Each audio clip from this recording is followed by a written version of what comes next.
கடந்த 12 நாட்களா கிட்டத்தட்ட 60 சட்டமன்ற தொகுதிகளுக்கு நேரடியாக சென்று நம்முடைய வெற்றி வேட்பாளர்களுக்கு உதயசூரியன் சின்னத்திலையும் கூட்டணி கட்டு கிட்டத்தட்ட 60 தொகுதிகள் முடிச்சுட்டு இன்னைக்கு மயிலாப்பூர் வந்து உங்களை எல்லாம் சந்திச்சு அண்ணன் வேலுவர்களுக்கு உதயசூரியன் சின்னத்துல நீங்க எல்லாம் வாக்களிக்கணும். போன முறை வாக்களிச்சு வெற்றி வாக்கு வித்தியாசத்துல போன முறையும் பிரச்சாரத்துக்கு நான் தான் வந்தேன். நான் தான் இந்த வேண்டுகோளை வச்சேன். வாக்குறுதி கொடுத்தீங்க, நிச்சயம் வெற்றி நிச்சயம் அப்படின்னு சொன்னீங்க. அதை செஞ்சும் காட்டினீங்க. அதுக்கு இந்த நன்றி. குறைஞ்சது 30,000 வாக்கு வித்தியாசத்துல அண்ணன் வேலு அவர்களை ஜெயிக்க வைக்கணும். செய்வோமா? நான் உங்ககிட்ட வந்து வாக்கு கேட்க வந்தேன். உதயசூரியன் சின்னத்துல வாக்களிங்க, அண்ணன் வேலு அவர்களுக்கு வாக்களிங்கன்னு கேட்க வந்தேன்.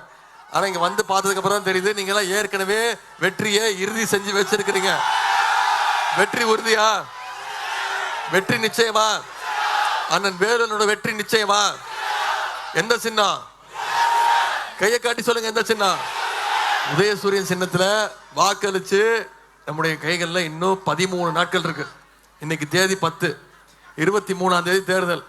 இன்னும் 13 நாட்கள் இதே எழுச்சியோடு பிரச்சாரத்தை மேற்கொண்டோம்னா நிச்சயம் 30,000 50,000 வாக்கு வித்தியாசத்தில் அண்ணன் வேலு அவர்களை வெற்றி பெறுவது உறுதி. அதை செஞ்சு காட்டுவீங்க நம்பிக்கை இருக்கு.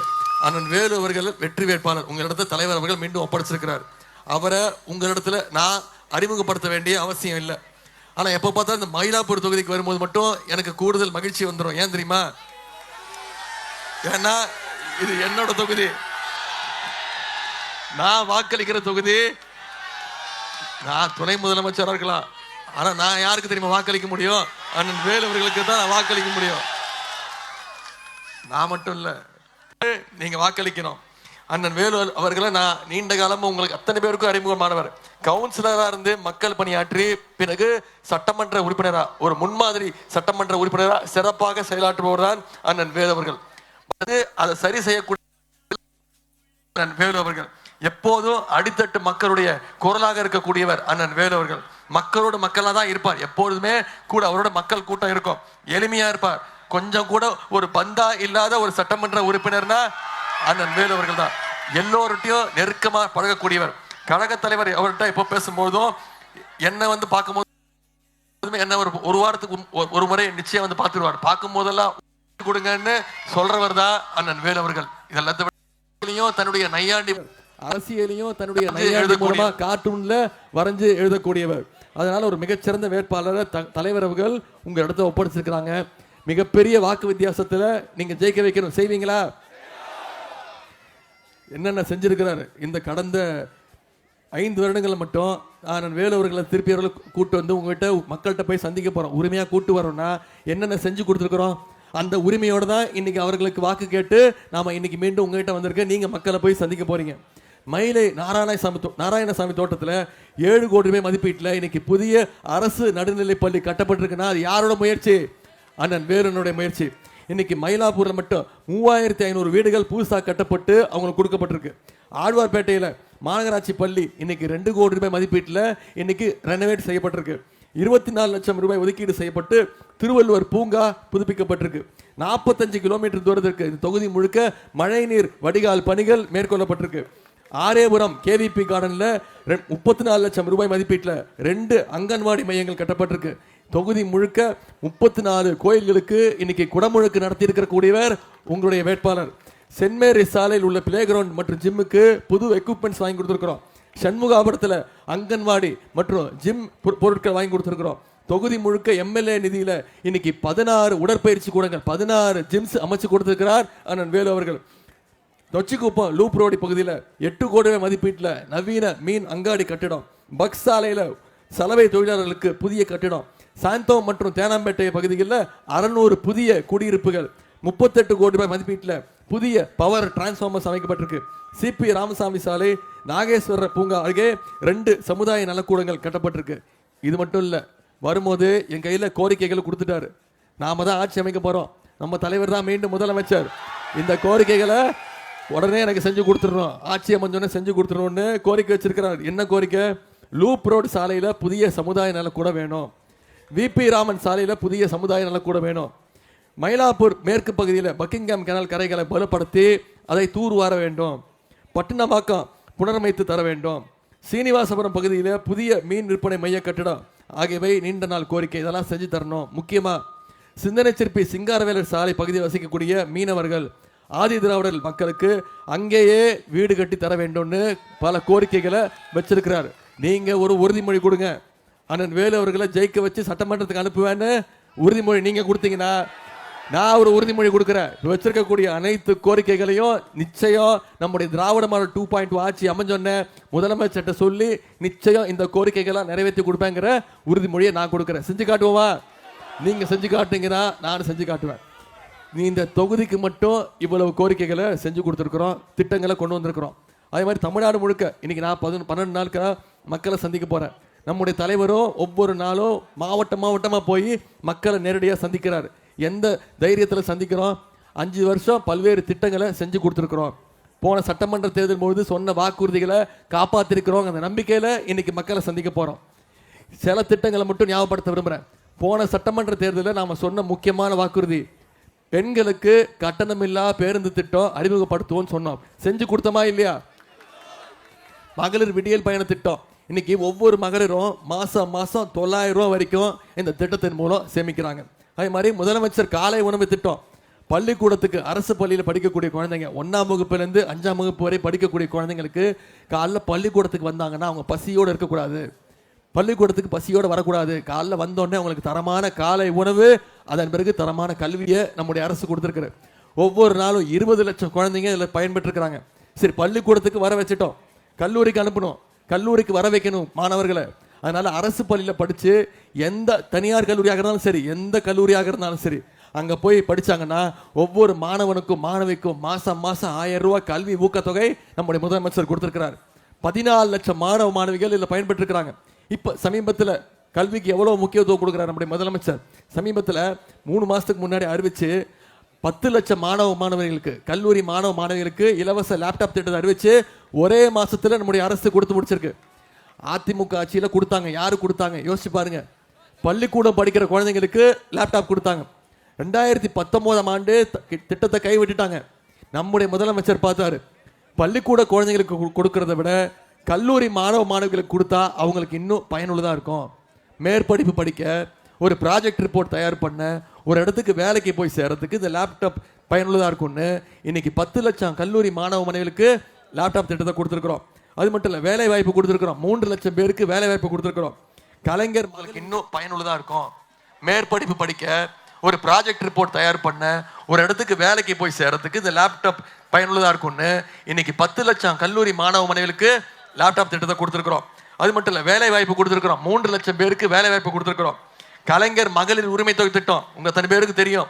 போன சட்டமன்ற தேர்தலில் நாம சொன்ன வாக்குறுதி, அதை நிறைவேற்றி கொடுத்துருக்குறோம். இன்னைக்கு கடந்த 3 வருடங்களா ஒவ்வொரு மாசமும் 1,31,00,000 மகளிருக்கு மாசம் 1000 ரூபா நம்முடைய முதலமைச்சர் அவர்கள் உரிமை தொகையா வழங்கியிருக்கிறார். அதிமுகவும் பாஜகவும் ஒரு திட்டம் போட்டாங்க. தேர்தலை காரணம் காட்டி இந்த மகளிர் உரிமை தொகை திட்டத்தை எப்படியாவது முடக்கிடலாம், நிப்பாட்டிடலாம், 3 மாசத்துக்கு நிப்பாட்டுவோன்னு நீதிமன்றத்துக்கு போனாங்க. நம்முடைய தலைவர் என்ன பண்ணாரு? நான் 1000 ரூபா கொடுக்கறத நீங்க நிப்பாட்டுறீங்களா, நான் 5000 ரூபா கொடுப்பேன், எப்படி நிப்பாட்டுக்கு பார்க்கலான்னு சொல்லி பிப்ரவரி மாசம் கொடுத்தாரு. பிப்ரவரி மாசம், மார்ச் மாசம், ஏப்ரல் மாசம் 3000, கோடைகால சிறப்பு நிதியா 2000ன்னு 5000 ரூபா, 1,31,00,000 மகளிருக்கு, 1,31,00,000 குடும்பங்களுக்கு நம்முடைய முதலமைச்சர் அவர்கள் 5000 ரூபா கொடுத்தாரு. முதலமைச்சர் காலையில 6 மணிக்கு மகளிரோட அக்கௌண்ட்ல பணத்தை போட்டாரு. மகளிர் என்ன பண்ணீங்க? காலைல 9 மணிக்கெல்லாம் போய் பணத்தை எடுத்துட்டீங்க. எவ்வளவு ஷார்ப்பா இருக்கீங்க பாருங்க. ஏன்? உங்களுக்கு பயம். மோடி அரசு மினிமம் பேங்க் பேலன்ஸ் சொல்லி அந்த பணத்தை உருவிட போறாரு. நம்முடைய முதலமைச்சர் உரிமை தொகை கொடுத்திருக்கிறாரு, அத மோடி அரசு எடுத்துருன்னு போய் எடுத்தீங்க. இதே மாதிரி ஷார்ப்பா 23ஆம் தேதி 9 மணிக்கெல்லாம் போய் உதயசூரியன் சின்னத்துல அண்ணன் வேலு அண்ணன் அவர்களுக்கு வாக்களிச்சு மிகப்பெரிய வாக்கு வித்தியாசத்துல ஜெயிக்க வைக்கிற செய்வீங்களா? சில வாக்குறுதிகளையும் கொடுத்திருக்கிறார் நம்முடைய தலைவர். மீண்டும் ஆட்சிக்கு வந்தோம்னா மகளிர் உரிமை தொகை உயர்த்தப்பட்டு 2000 ரூபா கொடுப்போம். 1000 ரூபா இல்ல, 2000 ரூபா உயர்த்தி கொடுப்போம்னு சொல்லியிருக்கோம். காலை உணவு திட்டம் 8ஆம் வகுப்பு வரைக்கும் உயர்த்தி கொடுப்போம்னு சொல்லியிருக்கோம். கல்வி ஊக்கத்தொகை 1000 ரூபா இல்ல, 1500 கொடுக்கப்படும்னு உறுதிமொழி கொடுத்திருக்கிறோம். ஓஏபி முதியோர் உதவி தொகை இப்போ வரைக்கும் 1200 கொடுத்துட்டு இருக்கோம். மீண்டும் திராவிட மாடல் 2.0 ஆட்சி அமைஞ்சதுன்னா 1200 இல்ல 2000 ரூபா உயர்த்தி கொடுப்போம்னு நம்முடைய தலைவர் வாக்குறுதி கொடுத்திருக்கிறார். அடுத்த 5 வருஷத்துல அனைத்து கல்லூரி மாணவர்களுக்கும் மாணவிகளுக்கும் 35 லட்சம் லேப்டாப்கள் கொடுக்கப்படும்னு தலைவர் வாக்குறுதி கொடுத்திருக்கிறார். இதெல்லாம் விட முக்கியமான திட்டம், உங்க அத்தனை பேருக்கும் தெரிஞ்ச திட்டம். ஆட்சி அமைஞ்சோடனே நம்முடைய தலைவர் முதலமைச்சர் அனைத்து மகளிர் கைகள்லையும் 8000 ரூபாய் மதிப்புள்ள கூப்பன் தலைவர் கொடுத்துருவாங்க. மகளிர் நீங்க உங்க வீட்டுக்கு தேவையான மின்சாதன பொருட்களை வேற யாரும் முடிவு பண்ண வேணாம், நீங்களே முடிவெடுத்து உங்க வீட்டுக்கு என்ன தேவைங்கிறது, டிவி, ஃப்ரிட்ஜ், வாஷிங் மிஷின் எதுவோ அதை நீங்களே முடிவு பண்ணி நீங்களே வாங்கிக்கலாங்கன்னு தலைவர் அவர்கள் அறிவிச்சிருக்கிறாங்க. இவ்வளவு திட்டங்களை இவ்வளவு நேரம் பேசுறது கேட்கலையா? சரி சரி. இருக்கா தமிழ் மக்களுக்கு ஏதாவது பண்ணியிருக்காங்களா? ஏதாவது திட்டங்கள் ஸ்பெஷல் ஸ்கீம்ஸ் கொடுத்துருக்காங்களா? நம்ம கேட்குற நிதி உதவி கொடுக்குறாங்களா? கல்வி நிதி மட்டும் 3500 கோடி வர வேண்டியது வரல, கொடுக்க முடியாதுன்ட்டாங்க. 2 நாளுக்கு முன்பு ஒன்றிய கல்வி அமைச்சர் திரு தர்மேந்திர பிரதான் சொல்றாரு, மும்மொழி கொள்கையை ஏத்துக்கணும், ஏத்துக்கிட்டாதான் 3500 கோடி கொடுப்பேன்னு சொல்லிட்டார். நம்முடைய தலைவர் சொல்லிட்டார் மும்மொழி கொள்கையா, அதுல என்ன இருக்கு? மீண்டும் தமிழ்நாட்டுக்குள்ள ஹிந்தி திணிப்ப ஒன்றிய பாஜக அரசு கொண்டு வர முயற்சிக்குது. 3500 கோடி இல்ல, 10,000 கோடி கொடுத்தாலும் தமிழ்நாட்டுக்குள்ள இந்தி திணிப்ப நுழைய விட மாட்டேன்னு நம்முடைய முதலமைச்சர் அவர்கள் தெளிவா சொல்லிட்டாங்க. ஆனா எதிர்கட்சி தலைவர் என்ன பண்றாரு? போட்டோ எல்லாம் காட்ட மாட்டேன், பெரிய பஞ்சாயத்தாய் போயிடுச்சு, நான் காட்ட மாட்டேன். அந்த போட்டோவை எல்லாரும் பார்த்துட்டாங்க, ஏற்கனவே எல்லாம் ஒரு முறை பார்த்து என்ஜாய் பண்ணிட்டீங்க.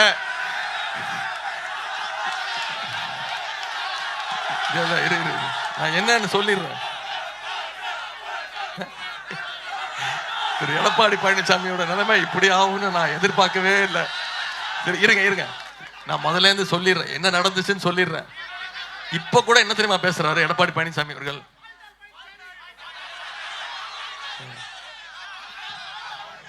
இப்ப கூட என்ன தெரியுமா சொல்றாரு?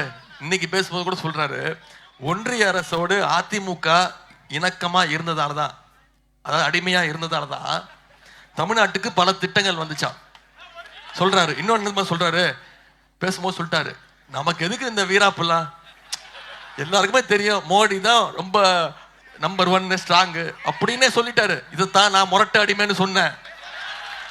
முரட்டு பக்தர்கள் பார்த்திருக்கீங்க, முரட்டு தொண்டர்கள் கேள்விப்பட்டிருப்பீங்க. திரு எடப்பாடி பழனிசாமி மாதிரி ஒரு முரட்டு அடிமையை பார்த்திருக்கீங்களா நான் கேட்டேன். அவருக்கு கோபம் வந்துருச்சு, நீ கேட்டுட்டு போயிடுவ, அவர் எல்லாம் என்ன திட்டுறாரு,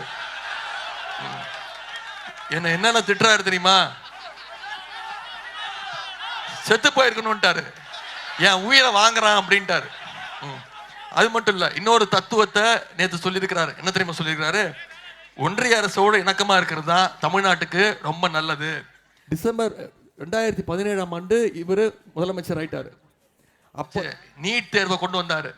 பாஜகவோடு கை கோத்துக்கிட்டு தமிழ்நாட்டுக்குள்ள நீட் தேர்வை கொண்டு வந்தது யாரு? இந்த அடிமை கூட்டம். உதய் மின் திட்டம்னு கொண்டு வந்தது யாரு? இந்த அடிமை கூட்டம்.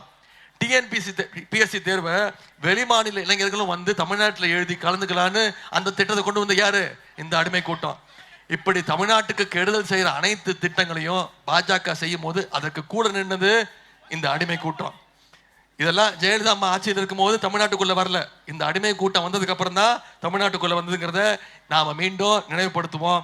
இப்ப மீண்டும் டீலிமிட்டேஷன் கொண்டு வர பாக்குறாங்க. போன வருஷமே நம்முடைய தலைவர் எச்சரிச்சாரு, டீலிமிட்டேஷன் கொண்டு வராங்க, தொகுதி வரைமுறை. இந்தியா முழுக்க இருக்கக்கூடிய எல்லா கட்சி தலைவர்களையும் தமிழ்நாட்டுக்கு வர வச்சு ஒரு மிகப்பெரிய எதிர்ப்பு கூட்டத்தை நாம நடத்தணும். ஆனா ஒன்றிய அரசுக்கு அப்படி ஒரு எண்ணமே இல்லைன்னு அப்போ எடப்பாடி பழனிசாமி சொன்னார். ஆனா இப்போ டீலிமிட்டேஷன் பத்தி விவாதிக்க ஏப்ரல் 16 நாடாளுமன்ற கூட்டத்தை ஒன்றிய அரசு கூட்ட சொல்லியிருக்கு.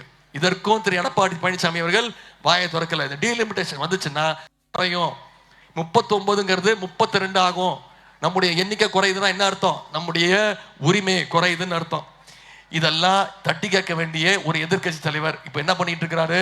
திருப்பி மோடிக்கு அடிமையாக சங்கி கூட்டத்துக்கு கூட சேர்ந்துக்கிட்டு தமிழ்நாட்டுக்கு துரோகத்தை திரு எடப்பாடி பழனிசாமி அவர்கள் இழைச்சிக்கிட்டு இருக்கிறார். அதனாலதான் நம்முடைய தலைவர் திரும்ப திரும்ப சொல்றாரு, வர்ற சட்டமன்ற தலைவர் டெல்லி அன்னைக்கு யார் கேப்டன்? திரு மோடி. டெல்லி அன்னைக்கு எடப்பாடி கேப்டன் ஆக்கி விட்டுருவாரு மோடி. அவர் ஓடி வானா ஓடி போயிடுவாரு, அவரு டெல்லிக்கு ஓடியே போயிடுவாருமா அவரு. அந்த அளவுக்கு மோடியுடைய நம்பர் 1 முரட்டு அடிமை அவரு. டெல்லியிலேருந்து தமிழ்நாடை எப்படியாவது ரிமோட் கண்ட்ரோல் மூலம் கண்ட்ரோல் பண்ணலான்னு. யாரு ரிமோட் கண்ட்ரோல்? திரு எடப்பாடி பழனிசாமி. இதுதான் ஒன்றிய பாஜக அரசு முயற்சிக்குது. நாம மீண்டும் மீண்டும் அந்த தேர்தல் மூலம் நிரூபிப்போம்.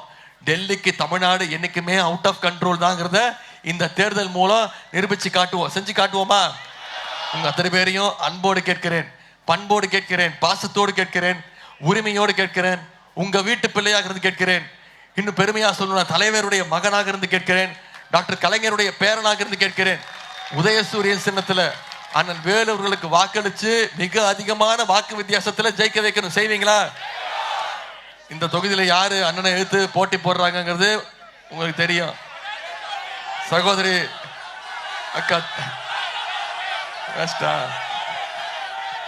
அதாவது நம்ம எடப்பாடி பழனிசாமியை கூப்பிடுறோம் 10 தோல்வி பழனிசாமின்னு. அது மாதிரி இந்த அக்கா 6 தோல்வி தமிழிசை அக்கா இருக்காங்க. அவங்களும் எல்லா இடத்துலையும் முயற்சி பண்ணி பார்த்துட்டாங்க. தென் மாவட்டங்கள்லேருந்து வட மாவட்டங்கள் வரைக்கும் எம்எல்ஏ எம்பி ஏதாவது ஒரு இடத்துல மக்கள் நம்மளை வந்து வெற்றி பெற வைப்பாங்களான்னு. ஆனால் எந்த இடத்துலையும் இது வரைக்கும் அக்கா அவர்கள் வெற்றி பெற்றதே கிடையாது. தொடர்ந்து மக்கள் நிராகரிச்சுக்கிட்டே இருக்காங்க. அவங்களுக்கு என்ன கரெக்டாக இருக்கும்? ஏதாவது ஒரு ரப்பர் ஸ்டாம்ப் பதவி, கவர்னர் பதவியிலேயே நாம் பார்ப்போமா? மறுபடியும் தோக்கடிக்கணும்னு உங்களை கேட்டுக்கொள்கின்றேன். இந்த இன்னொரு முக்கியமான விஷயம் என்ன தெரியுமா நடந்தது? நான் தலைவர் வந்து திருவாரூர்ல ஆரம்பிச்சாரு பிரச்சாரத்தை. நான் வந்து அண்ணா பிறந்த காஞ்சிபுரத்துல பிரச்சாரத்தை ஆரம்பிச்சேன். தலைவருடைய கொள்கை தலைவர் கலைஞருடைய தொகுதி திருவாரூர் தொகுதியிலேருந்து தலைவர் ஆரம்பிச்சாரு. நான் அண்ணாவுடைய காஞ்சிபுரம் மண்ணிலேருந்து ஆரம்பிச்சேன். திரு எடப்பாடி பழனிசாமி எங்க தெரியுமா பிரச்சாரத்தை ஆரம்பிச்சாரு? ஏன்? அவருடைய ஹெட் ஆபீஸ் பிஜேபி டெல்லி அணி. அதனால என்டிஏ கூட்டணியோட முதல் தோல்வி இந்த மயிலாப்பூர்ல இருந்து துவங்கணும். அதை இந்த தேர்தலில் நீங்க செஞ்சு காட்டுவீங்களா?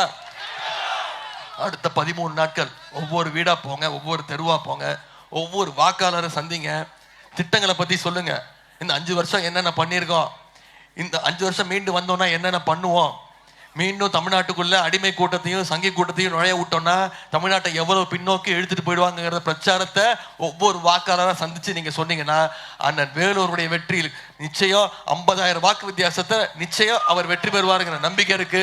அதை நீங்க செஞ்சு காட்டுவீங்கன்ற நம்பிக்கை எனக்கு இருக்கு. எனவே உதயசூரியன் சின்னத்தை வாக்களிச்சு அதிகமான வாக்கு வித்தியாசத்தில் வேலூர்களை ஜெயிக்க வச்சு சட்டமன்றத்துக்கு அனுப்புங்கன்னு மீண்டும் உங்களை எல்லாம் கேட்டுக்கொண்டு உங்களுடைய அன்புக்கும் வரவேற்புக்கும் நன்றி சொல்லி ஆதரிப்பீர். உதயசூரியன்.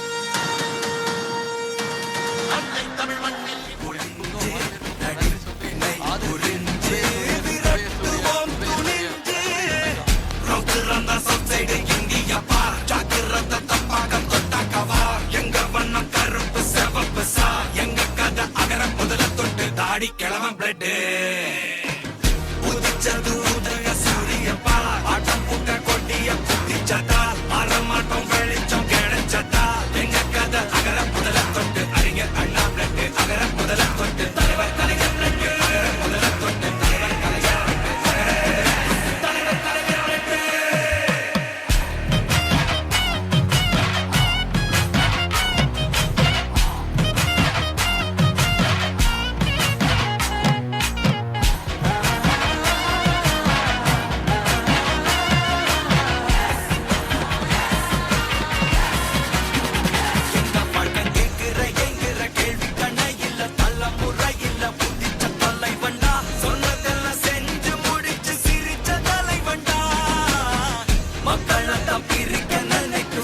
மதத்தையும் சக்கட புத்தியும் எதிர்த்தைய கொண்டா ஊருக்குள்ள நீதிய தன்னை வித செய்ய கொண்டா.